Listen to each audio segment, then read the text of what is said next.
Hi everyone, welcome to Blue Heron Hill. I'm Sue and spring has sprung today. This is the view that I get to look at every morning and any time during the day.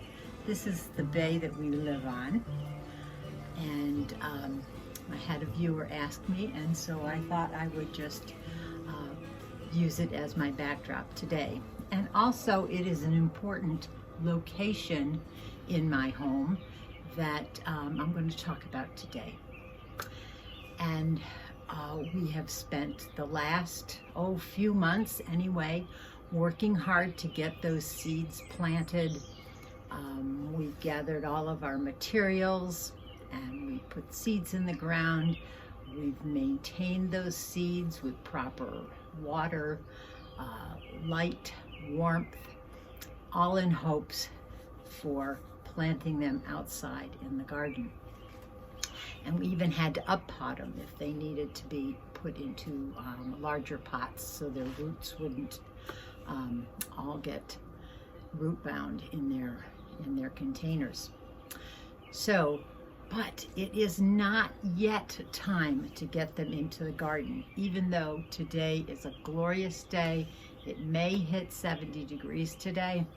And my garden beds are being prepped over this last week or so to accept some of my seedlings that I've been growing down in my grow room.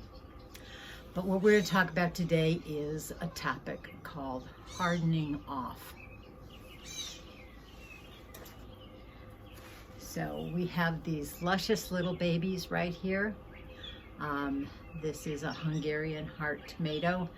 They are a little bit smaller than I have had in the past at this particular time of year. That's because I started them about a week later. You don't really know how long it's going to take for your environment to warm up and be able to accept these. So I chanced it and did it a little bit late because the year before it was a little bit, I started them a little bit too early. So anyway, but we're going to talk about the hardening off process today.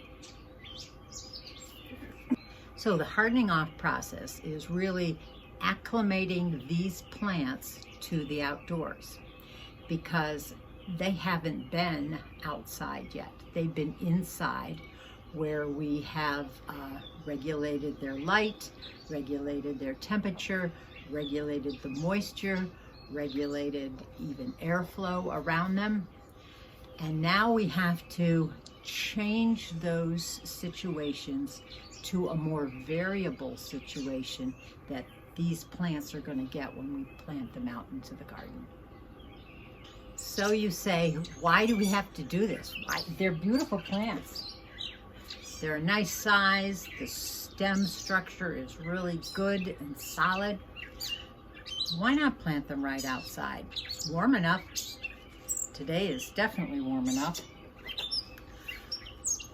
Well, they have been in this environment that we've regulated everything. So with the light, no matter how bright your grow lights are, whether they're sharp lights, LED lights, specialized grow lights, that light cannot match the intensity of the sun that these plants are going to get when you plant them outside. If you plant them out too early, they're going to get sunburn, and then their growth will be stunted, they'll be stressed out, and it'll take them longer to acclimate. They may be okay, but they are going to be stressed to get back to their growing potential. Another thing is the temperature. Generally indoors, we have a constant temperature wherever we plant them.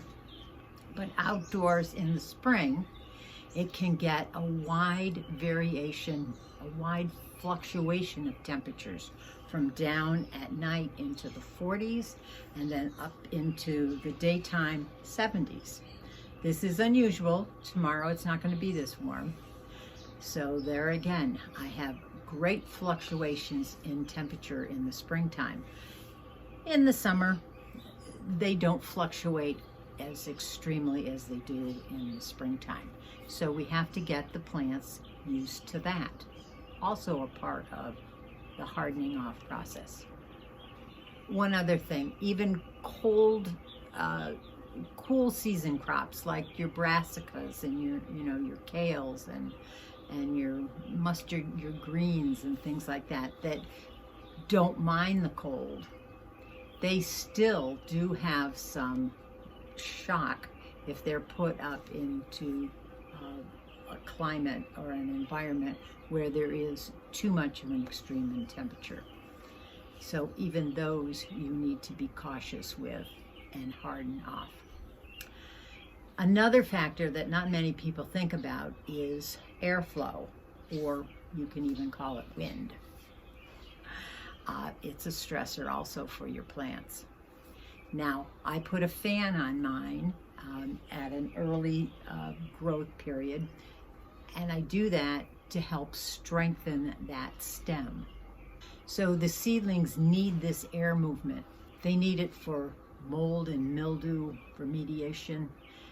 It keeps the airflow, so it keeps those organisms from growing on your plants, particularly tomatoes.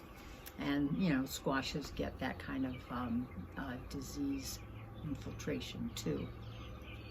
That's what wind is good for.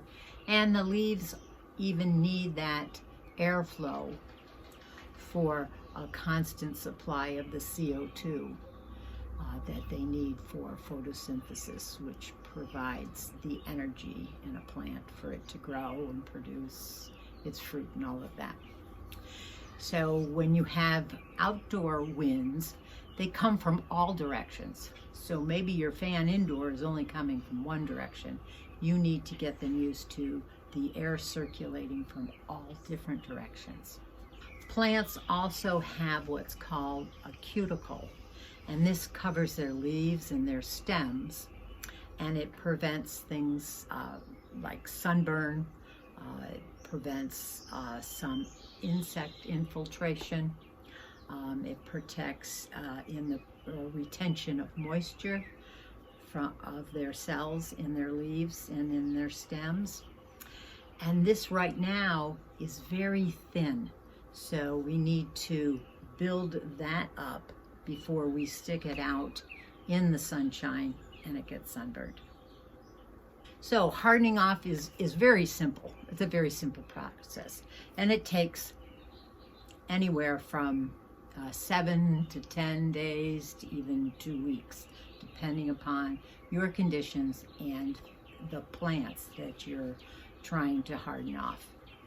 So hardening off is really very simple. It takes about 7 to 10 days or even 2 weeks in some instances, depending upon your climate and the particular plant that you're trying to harden off. So you need to choose a location where they won't feel the full force of nature for a few days at least. I'm in my screened-in porch, so the direct rays of the sun, even though the sun is shining on them, is not going to be full strength yet. These have been here, this is their second day. I'm going to wait maybe until their fourth day, and then I will stick them out into direct sunlight. You want to start by putting them out here for maybe about 30 minutes a day, and then increase that by about 30 minutes every single day, depending upon your weather. Now, if you're going to have a cloudy day, maybe you can put them out here for a little bit longer than that, so they aren't getting those direct rays of the sun. Putting them out in the early morning is a very good thing because the intensity of the sun is not at its greatest. If you stick them out at midday or early afternoon, that's when the sun is the most intense. And even if they are out for just a brief period of time, they can be stressed. So find a shady spot, find a filtered spot. Dappled sunlight is good for the first few days before that you then start putting them out for longer periods of time. So the key is to work up to longer exposure and longer conditions, doing it very gradually. So timing is key.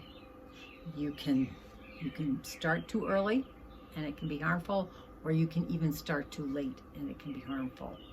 So you have to be your own weatherman. Everybody's conditions are different. So 7 days, 10 days, 14 days, depending upon your plant tolerance.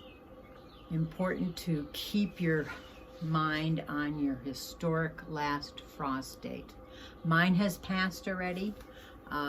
Doesn't mean I won't get another frost, but you do need to keep your eye on the weather. One extra key would be to watch the water level. Fully hydrate your plants every single day if need be. They are getting exposed to more air conditions. They are drying out faster, but if you keep them moist, highly moist, I would say. I wouldn't put them in standing water, but make sure they are sufficiently full of moisture in their pots so they are not stressed in that regard. So good luck with this all-important step before you get them out into the garden and tend them until you get your first crop. So I hope that you garnered some information from this, and you will keep these plants continuing to grow. So on down in the summer, you can share with me what your crop looks like. So until the next time that we can go digging in the dirt, happy gardening.